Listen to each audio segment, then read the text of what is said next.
사도신경하심으로 신앙 고백하겠습니다.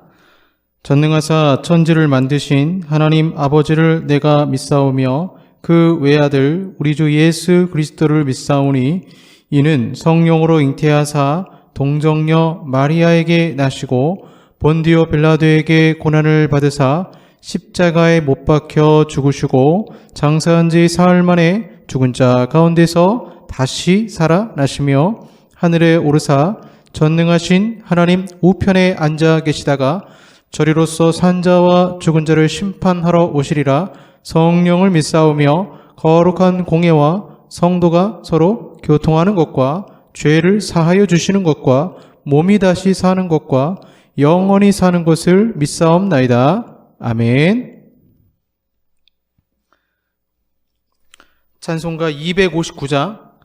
찬송가 259장 예수 십자가에 흘린 피로써 찬송하겠습니다.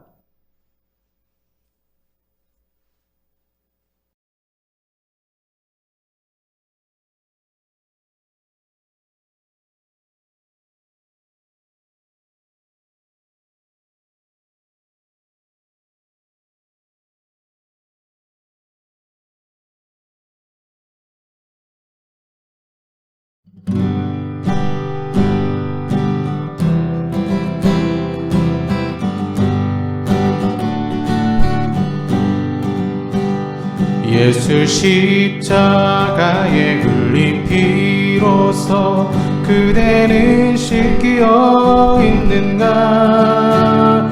더러운 죄 이해하는 능력을 그대는 참으지 않은가? 예수의 보혈로 그대는 씻기어 있는가?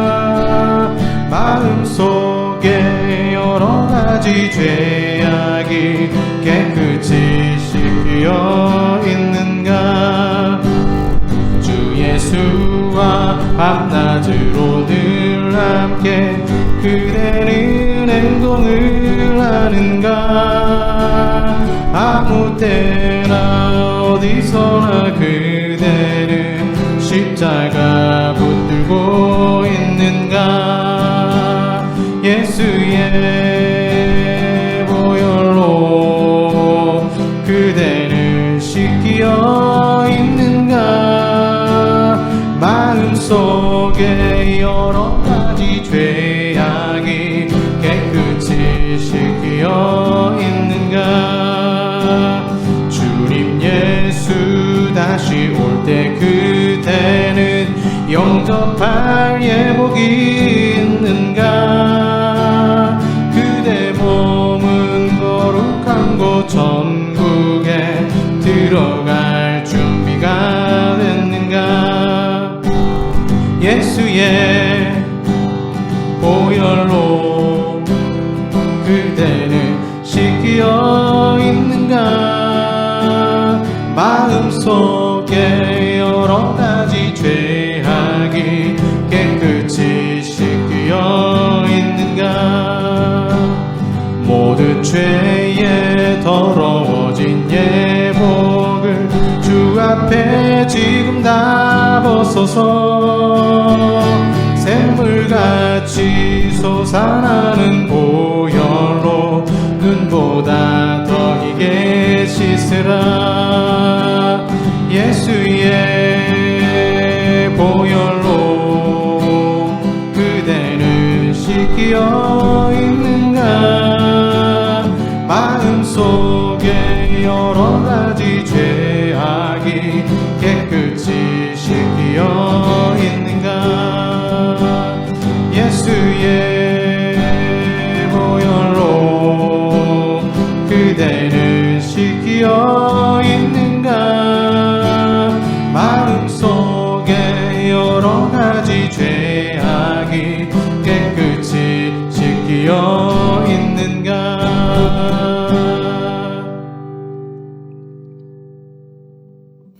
아멘. 기도하겠습니다.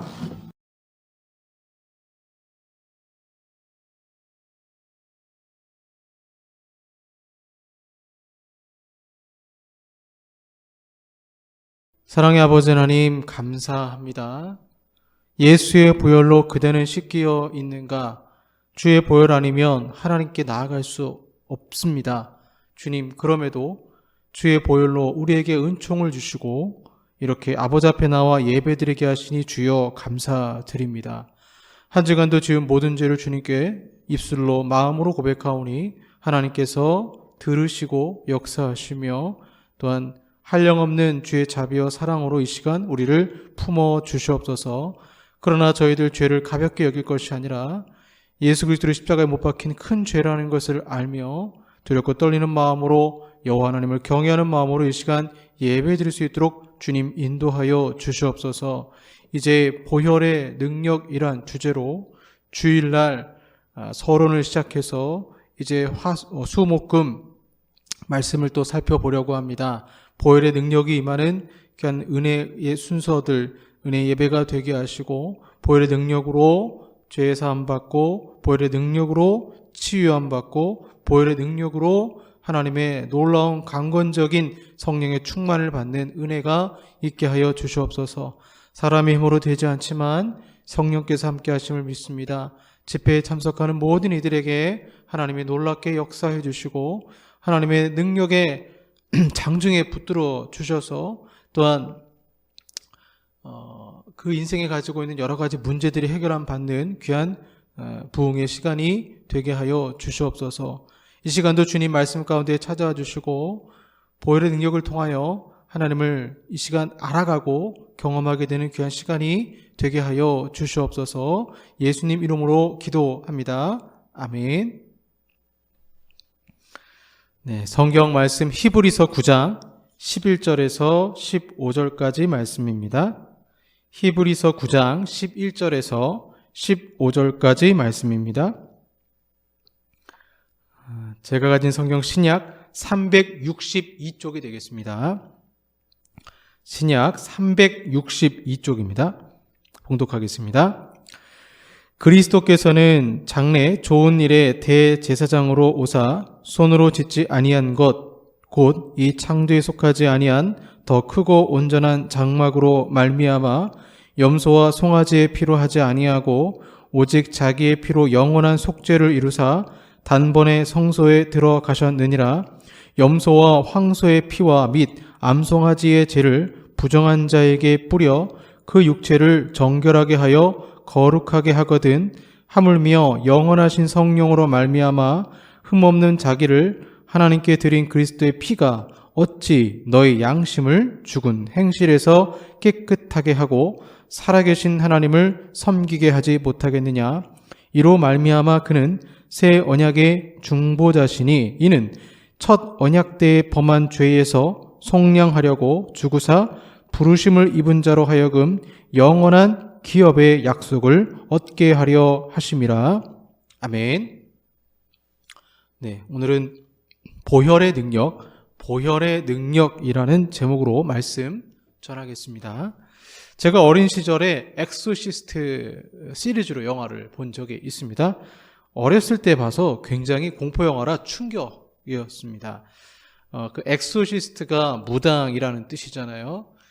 영매라고 하죠. 영매. 그래서 그 아이의 여자아이의 몸속에 귀신이 들어가가지고 막 사람들을 공격을 하는데 그 영화 보면 신부님이 등장을 합니다. 막 성수도 뿌리고요.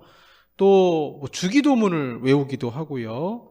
그래서 어린 마음에 그 영화를 보면서 혹시 귀신이 내 앞에 나타나면 나도 주기도문을 외우던가 하면 되겠구나 생각을 한 적이 있습니다. 그러다가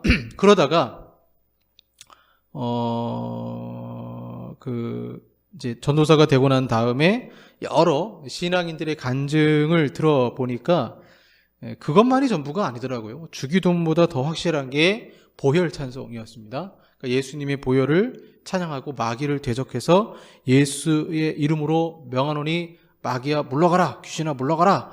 이렇게 선포기도하는 것도 중요하고 또 합심해서 기도하는 것도 중요하고 하는 것을 이제 배우게 되고 알게 되었습니다. 왜 이 보혈의 찬송 우리가 방금 불렀지만 예수 십자가에 흘린 피로써 그대는 씻기어 있는가? 이런 보혈의 찬양이 능력이 있는가? 왜냐하면 보혈 자체가 능력이 있기 때문에 그렇습니다. 하나님께서는 성경에서 여러 부분과 여러 모양으로 우리에게 말씀하셨습니다. 그러나 그 목소리는 언제나 똑같고 언제나 동일하신 하나님의 말씀이죠. 변함없으신 하나님이 성령 하나님을 통하여 성경을 영감하셨기 때문에 성경을 연구할 때 우리에게 주는 유익이 있습니다. 그것은 그러니까 어떤 한 주제로 성경을 구약부터 신약까지 창세기에서부터 요한계시록까지 관통할 수 있다는 거예요. 이것이 단순히 사람이 쓴 저작물이라면 이렇게 될 수가 없습니다.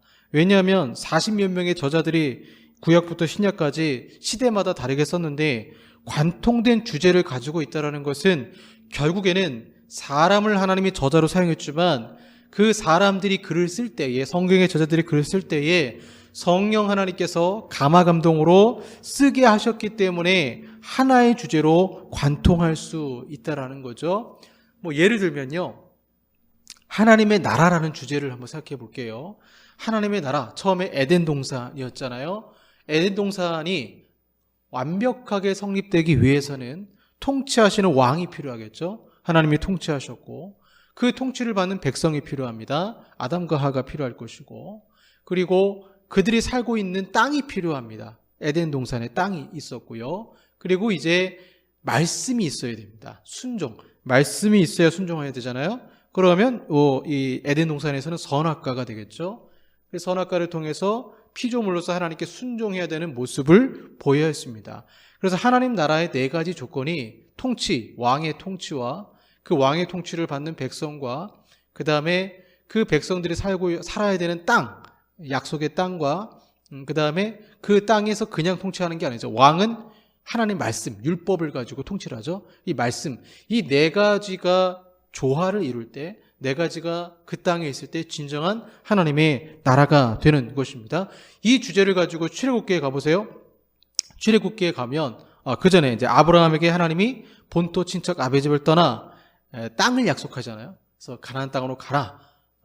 내가 내게 지시할 땅으로 가라. 그래서 그곳에서 하나님이 통치하시고 그 다음에 아브라함의 가족을 하나님 백성 삼으시고 이들을 통해서 야곱과 이스라엘 민족이 탄생하게 하시고 그리고 이제 그들에게 나중에는 이제 출애굽기에 보시면 모세를 통하여서 10계명을 주시죠. 그걸 통해서 광야에서 살게 되지만 그들이 하나님 나라를 이루게 되죠. 그리고는 여호수아, 신약의 예수죠. 여호수아가 가나안 땅에 들어가서 또 역시 마찬가지로 하나님 왕으로서 통치하시고 그 다음에 이스라엘 백성들이 순종해서 여리고성을 물리치고 또 하나님이 율법을 주셔서 하나님 말씀 가운데 순종하게 하시고 가나안 땅을 주셔서 역시 이것도 하나님의 나라라는 개념에 쭉 이어지게 되죠.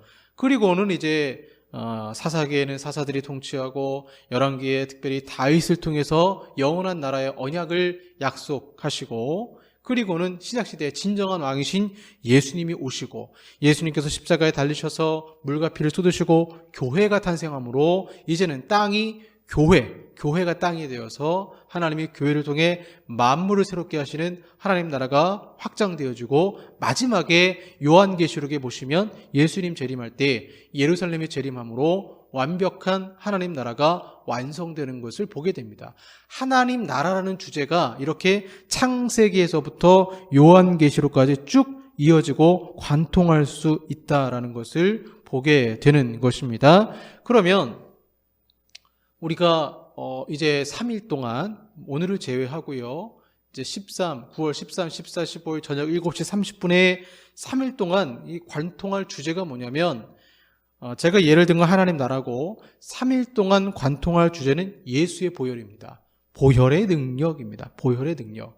즉 창세기에서부터 요한계시록까지 성경은 예수의 피라는 말로 관통되고 있습니다. 바늘귀가 다 있죠. 그 바늘귀 휠이 통과하는 것처럼 예수의 피라는 것이 구약에서부터 요한계시록까지 쭉 이어지고 있습니다. 오히려 하나님의 나라보다 예수 그리스도의 피가 더 정확하게 관통하고 확실하게 드러나는 것을 볼 수가 있습니다.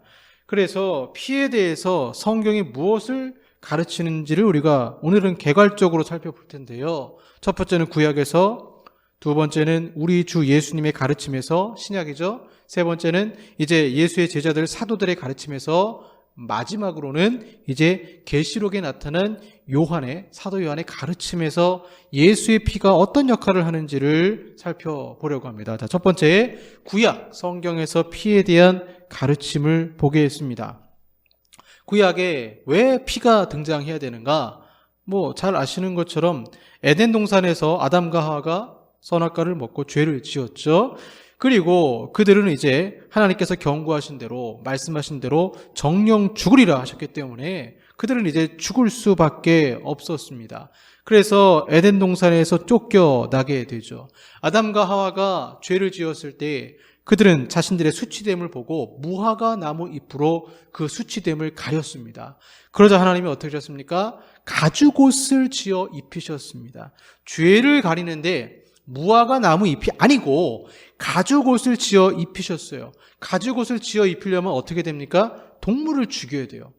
죄를 지어서 그 죄에는 죽음의 속성이 있고 그 죽음의 속성에서 영생을 가려면 죽음의 죽음을 갚아야 돼요. 그래서 동물을 잡아서 죽이고 그 피에 생명이 있어서 그 생명으로 아담과 하와가 속죄함을 받고 나중에는 천국문에 이를 수 있게 되는 은혜의 가죽옷을 지어 주신 것입니다. 그리고는 약속을 하신 것입니다. 여자의 후손이 뱀의 머리를 짓밟는다는 원복음의 약속을 주심으로 말미암아 저들이 그 피를 믿음으로 천국 갈 수 있도록 은혜를 베푸신 것입니다. 이처럼 창세기의 첫 시작이 피로 시작되고 있죠. 그리고는 그들의 이제 아들의 얘기들이 나오고 있죠. 가인과 아벨의 사건이죠. 가인이 자신의 제사를 하나님 용납하지 않고 아벨의 제사를 받는 것을 보고 화가 났습니다. 분노하였습니다. 그리고 아벨을 죽이게 되죠. 이때 왜 하나님은 아벨의 제사를 받으셨는가? 아벨은 양의 첫 새끼를 드렸죠. 피를 흘렸다는 것입니다. 물론 소제를 드림으로, 그러니까 식물 제사를 드림으로 용서함 받을 수 있는 경우도 있지만 상징적인 의미가 있어요. 왜 아벨의 제사를 받으셨느냐? 그가 그 제물에 자기의 믿음의 태도를 덧입혔어요. 그래서 하나님 받으셨는데, 그럼에도 불구하고 히브리서 11장 4절에 아벨이 믿음으로 하나님이 받으실 만한 제사를 드렸다라고 말씀하고 있고, 그의 이름은 성경의 신자로 기록된 첫 사람이라고 말하고 있습니다. 그는 하나님의 기쁘시게 했다는 증거를 받았는데 그 증거가 바로 희생제물의 피였다라는 것입니다. 희생제물의 피였다라는 거죠. 그래서 아벨을 통하여서 피가 없이는 하나님께 나아갈 수 없다라는 것, 즉 내가 피를 가지고 있어야 하나님께 나갈 수 있다라는 것을 보여주는 것입니다. 자, 그 다음에 어떤 사건이 있습니까? 하나님께서 방주를 통하여서 홍수를 통하여서 이 세상을 이제 심판하시고 노아의 그 방주 속에서 이제 동물들이 들어가게 되고 구원을 받잖아요. 그리고는 이제 물로 세례를 받는 겁니다. 세상의 심판의 비를 통해서 이제 지구가 다 잠기게 되고 심판을 받게 되는데, 그것을 이제 베드로는 물세례다라고 말을 하죠. 물세례로 받고 난 다음에 노아와 그의 가족들과 그 다음에 동물들이 나왔어요. 그리고 노아가 첫 번째 한 것이 뭐냐면 무지개 언약, 번제를 드렸습니다. 번제를 드리면 피를 낸 거예요. 하나님께서 새롭게 이 땅을 시작할 때 동물의 피, 언약의 피, 약속의 피로 다시 기초를 세우는 것을 볼 수 있습니다. 그 다음에 누가 나옵니까? 아브라함이 나오잖아요. 아브라함이 정말 하나님이 약속하셔서 99세에 이삭의 약속을 받고 75세에 하나님께서 이제 아브라함 부르시고 아브라함에게 너에게 자손을 주겠다 말씀하시고, 근데 아이를 낳을 수 없어요. 그런데 하나님이 분명히 약속하시고는 이삭을 주셨습니다. 이삭을 100세에 낳게 됩니다. 그리고는 하나님이 이제 이삭이 자랐을 때에 이삭이 아브라함에게 우상이 되니까 이삭을 바쳐라 하고는 모리아 산으로 가게 되죠. 그리고는 이삭을 죽이려고 할 때 예비된 양이 있었습니다. 여호와 이레 예비된 양이 있었어요. 그리고 그 양이 대신 피를 흘렸습니다. 그리고 그 자리가 성전의 자리가 되었습니다. 아브라함과 이삭도 마찬가지입니다. 오직 죽음으로서만 자기 중심의 삶에서 자유를 얻을 수 있었던 것입니다. 아브라함은 이삭을 제물로 드려야 했습니다. 그것은 성부 하나님이 성자 예수님을 제물로 드려서 우리가 구원함을 받는 하나의 상징이 되는 것입니다. 물론 이삭이 죽진 않았지만 그 이삭을 대신할 양이 필요했던 거예요. 속죄의 양이 필요했던 것입니다.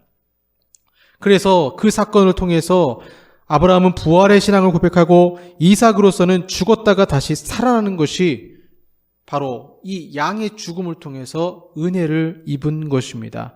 이것을 신학적 용어로 대치라고 합니다. 대치. 대신해서 양이 죽은 것입니다. 이 또한 다 피가 없이는 이루어지지 않았던 것입니다.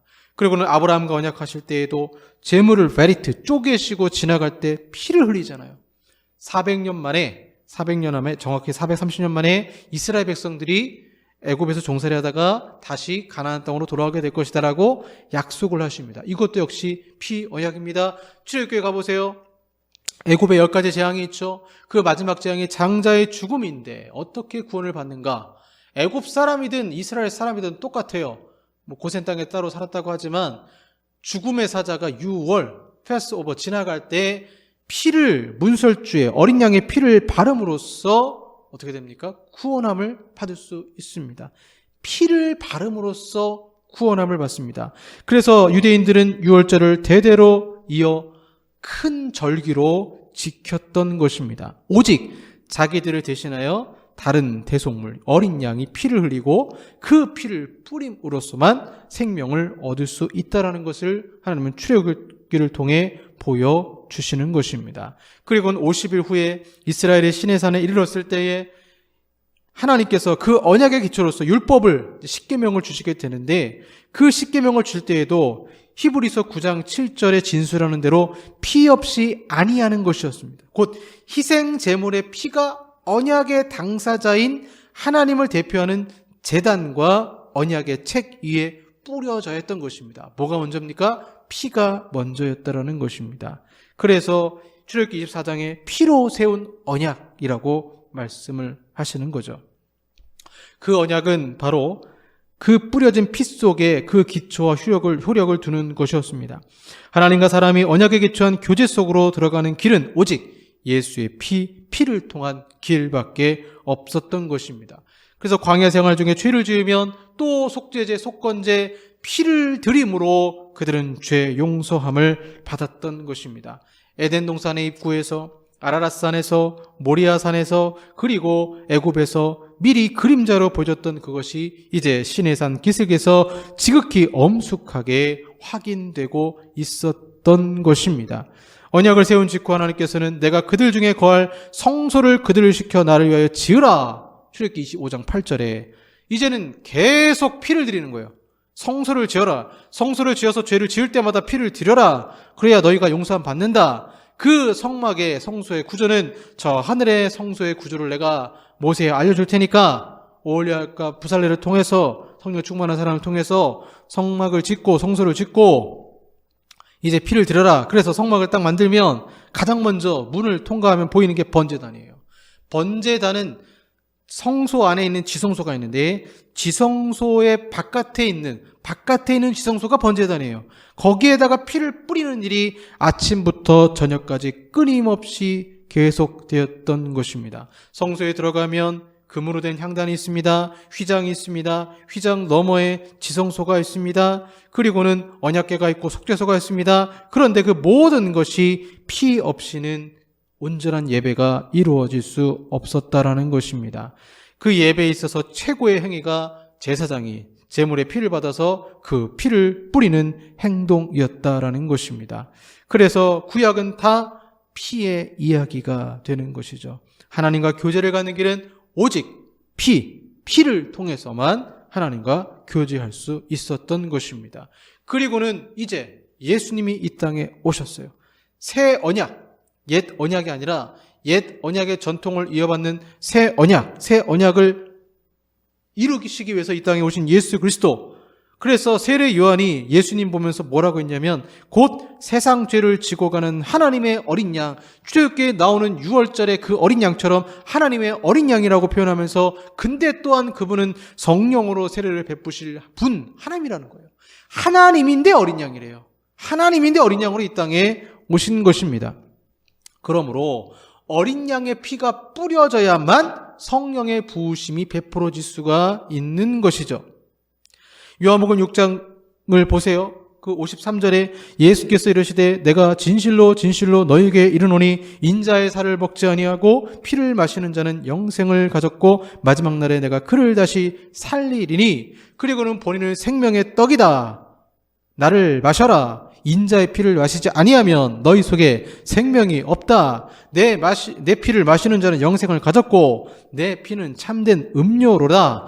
내 피를 마시는 자는 내 안에 거하고 나도 그 안에 거하나니. 요한복음 6장에 계속적으로 나오고 있습니다. 이렇게 해서 우리 주님은 자기 자신이 아버지의 아들로서 우리의 잃어버린 생명을 우리에게 회복시키기 위하여 오셨으며 오직 믿는 자를 위해서 죽으심으로써 자기 피를 흘리시고 제물이 되시고 심지어 대제사장이 되셔서, 왜냐하면 구약의 성소에 용서함 받으려면 제사장이 꼭 필요하잖아요. 대속죄일에 대제사장이 피를 가지고 가야 되는데 예수님이 대제사장이 되시고 양이 되셔서 우리를 대신해서 피를 흘리셔서 그 출애굽기의 문설주에 피를 바른 것처럼 그 피를 우리의 죄를 위해서 흘리시고 본인이 또한 대제사장, 피를 가지고 가는 대제사장 돼서 저 하늘 성막에 하늘의 지성소에 피를 뿌리시고 우리는 구원함을 받았는데, 그 예수님이 십자가에 죽으시고 부활하심으로 말미암아 죽음을 정복하시고 그 예수를 믿는 자들도 죽음을 정복하게 되는 부활의 영광을 얻게 될 언약으로 우리를 삼아 주신 것입니다. 그래서 그리스도께서 친히 피를 흘리셨던 것입니다. 주님은 그의 목숨을 많은 사람들의 대속물로 주시면서 마태복음 26장 28절에 너희가 이것을 다 마시라. 이것은 죄사함을 얻게 하려고 많은 사람을 위하여 흘리는 바 나의 피 곧 언약의 피니라. 피 흘림이 없은즉 사함이 없느니라. 히브리서 9장 22절에 나와 있습니다. 그의 피를 마심으로 우리는 주님의 생명을 함께 나누게 되는 것입니다. 그리고는 이제 예수님께서 십자가에 달려 돌아가실 때 물과 피를 쏟음으로 무엇이 탄생하냐? 교회가 탄생하죠. 그 교회를 이끌어가는 사람들이 사도들, 예수님의 제자들이었던 것입니다. 히브리서는 성전의 예배가 무익하게 되었으며 이제 그리스도께서 오셨으므로 하나님께서 그것을 지나가도록 의도하셨다는 사실을 보여줄 목적으로 기록된 것입니다. 성령께서 하나님의 목적에 참된 영적 본질을 강조하려 하신다면 바로 이 서신서에 그렇게 하실 텐데, 바로 여기서 예수님의 피가 오히려 더 새롭게 강조되어 표현하고 있습니다. 히브리서 9장 12절에 오직 자기 피로 영원한 속죄를 이루사 영단번에 단번에 성소에 들어가셨느니라. 구약에서는 계속 제물을 드렸지만 신약에서는 예수님은 하나님이시기 때문에 그 속삭이 영원함으로 한 번 드리면 영원히 드린 거기 때문에 단번에 성소에 들어가셨고, 그래서 또다시 예수님 십자가에 달리실 필요가 없고 또다시 제물을 드릴 필요가 없는 은혜를 주신 거예요. 히브리서 9장 14절에 그리스도의 피가 어찌 너희 양심으로 깨끗하게 못하겠느냐. 그 피가 능력이 있어서 예수 믿으면 그 보혈이 마음에 은혜를 주시고 그 마음에 능력을 주셔서 변화되게 된다는 거예요. 그러므로 형제들아, 우리가 예수의 피를 힘입어 성소에 들어갈 담력을 얻었나니 이제 예수의 피를 가지고 감히 만날 수 없었던 그 하나님을 우리는 기도하는 가운데, 예배드리는 가운데 만나게 된 것입니다. 이런 말씀들을 통해서 성령께서는 그리스도의 피가 우리의 구속 전체의 중심이 된다는 사실을 가르쳐 주십니다. 피 없이는 아니하나니라는 원리는 구약에서뿐 아니라 신약에서도 그대로 적용되는 것입니다. 그래서 로마서도 보세요. 로마서에서도 그리스도 예수 안에 있는 성령으로 말미암아 하나님의 은혜로 값없이 의롭다 하심을 얻은 자 되었느니라. 이 예수를 하나님이 그의 피로써 믿음으로 말미암는 화목제물로 세우셨으니, 하나님과 우리 사이에 화목하게 하시는데 예수의 피가 필요했다는 것입니다.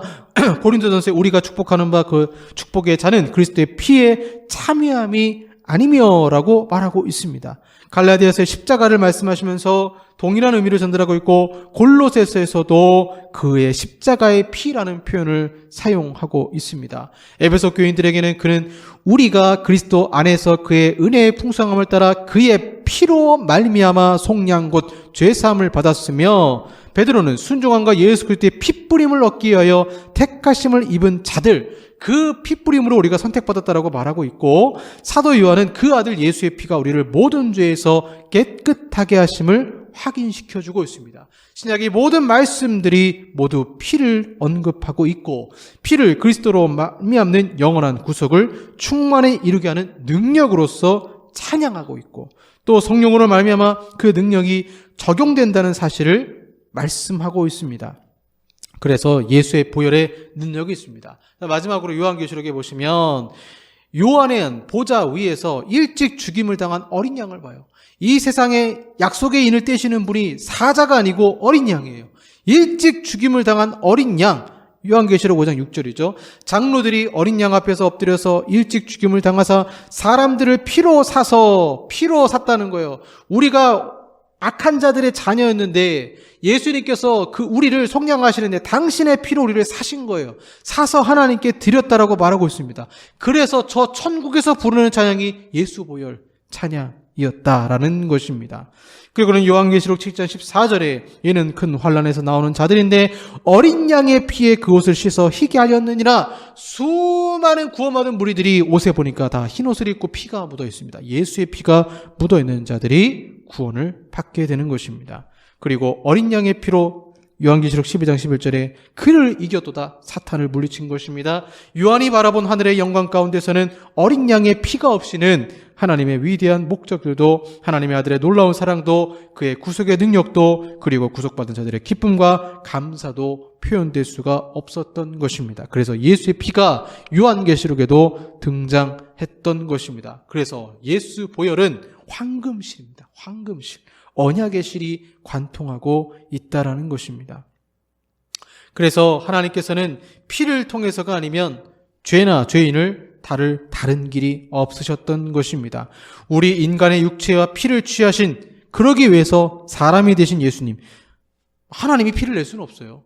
어떻게 영적인 존재가 피가 납니까? 피가 나려면 예수님이 인간이 되셔야 했던 것입니다. 그래서 그분은 우리를 위해서 죽으셨고, 피가 우리 마음속에 이제 그냥 예수님이 날 위해 죽으셨어, 이 정도의 피의 의미가 아니라 그 피를 항상 영적인 눈으로 바라보면서 주님 나 때문에 십자가에 들어가셨군요, 주의 피로 내가 용서함 받았습니다 라는 회개하는 마음으로 그 피에 바라보며 감사해야 되는 것입니다. 그래서 번제단에 피가 항상 넘친 것처럼 내 마음의 제단에 항상 그리스도의 피가 있어야 된다라는 것입니다. 가끔 그런 간증들을 들어요. 너무 인생이 힘들고 괴로울 때 예수 십자가에 흘린 피로써 이런 피, 보혈 찬양하니까 마음의 위로함 받고 평안함 받고, 심지어 악한 질병도 떠나갔다는 간증들이 얼마나 많이 있습니까? 구약에서부터 신약에까지 피로 이어진 이 언약의 말씀, 이제 우리는 9월 14일부터 14, 15일까지 더 자세하게 보혈의 능력을 살펴보려고 합니다. 관통하는 보혈의 능력을 보시면서 하나님, 내 마음의 제단에도 보혈이 흐르게 하소서, 예수의 보혈이 흐르게 하소서. 그래서 어떤 목사님이, 앤드류 머레이 목사님이 한 목사님과 상담을 하는데, 그 목사님이 이제 구원에 대해서 얘기를 했나 봐요. 어떻게 해서 성도가, 신자가 구원받는가? 그러자 그 목사님이 뭐라고 했냐면, 앤드류 머레이 목사님에게 목사님, 구원은 믿음으로써 가는 거잖아요 하니까 앤드류 머레이 목사님이 충격적인 얘기를 합니다. 아닙니다. 우리가 구원받는 것은 믿음이 아니라 믿음 이전에 예수의 보혈 때문입니다. 예수 보혈을 믿으십니까? 맞아요. 보혈이 먼저예요. 보혈의 능력이 먼저입니다. 우리가 구원받은 것은 나의 믿음 때문에 구원받는 게 아니라 나를 위해 죽으신 예수의 보혈, 그 피 때문에 우리가 구원받은 것입니다. 이 보혈이 우리 마음의 제단에 흐르시고 승리하시는 저 여러분 되기를 소망합니다. 기도하겠습니다. 하나님, 예수님 보혈 아니면 우리가 어찌 구원을 받을 수 있겠습니까? 구약에서부터 신약에까지 이르는 놀라운 이 보혈의 능력이 오늘 이 시간 우리 마음의 제단에 흐르게 하셔서 천국에서 보혈을 찬양하는 것처럼 이 땅에서도 우리가 예수 보혈 찬양하며 승리하게 하여 주시옵소서. 예수님 이름으로 기도합니다. 아멘. 우리가 예수님의 보혈을 보혈을 가지고 하나님 품으로 가기를 소망합니다. 보혈을 지나 하나님 품으로 찬양하겠습니다.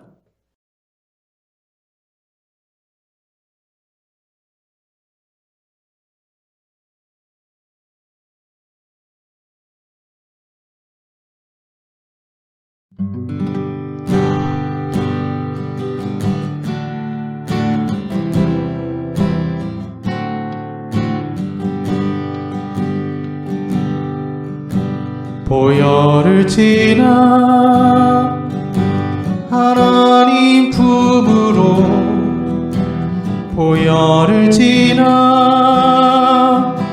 아버지 품으로 보혈을 지나 하나님 품으로 한 걸음씩 나아가네. 보혈을 지나 하나님 품으로 보혈을 지나 아버지 품으로 보혈을 지나 하나님 품으로 한 걸음씩 나아가네. 존귀한 주 보혈이 내 영을 새롭게 하시네. 존귀한 주 보혈이 내 영을 새롭게 하네. 존귀한 주 보혈이 내 영을 새롭게 하시네. 존귀한 주 보혈이 내 영을 새롭게 하네. 내 영을 새롭게 하네.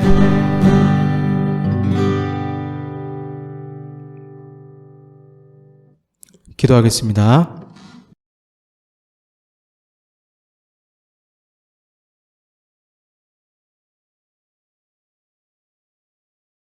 보혈을 가지고 주님께 나아갑니다. 예물 가지고 주님께 나아갑니다. 기도하고 우리 마음의 소원을 주님께 아뢰입니다. 하나님께서 기쁘게 받아 주시옵소서. 우리의 소원을 드리며 예물을 드리며 우리의 기쁜 마음을 드리오니 주님께서 응답하시고 드리는 자마다 마음을 드린 자마다 축복하셔서 하나님의 능력과 은총이 한 주의 삶 가운데 넘쳐나게 하시고 특별히 사경에 통하여서 놀라운 은혜 주셔서 하나님의 놀라운 사랑과 치유를 경험하는 은혜가 있게 하여 주시옵소서. 예수님 이름으로 기도합니다. 아멘. 지금은 우리 구주 예수 그리스도의 은혜와 성부 하나님의 사랑하심과 성령 하나님의 교제교통 역사하심이 보혈의 능력으로 덧입기 원하는 우리 사랑하는 성도들과 한국 교회 위에 영원토록 함께 있을지어다. 아멘.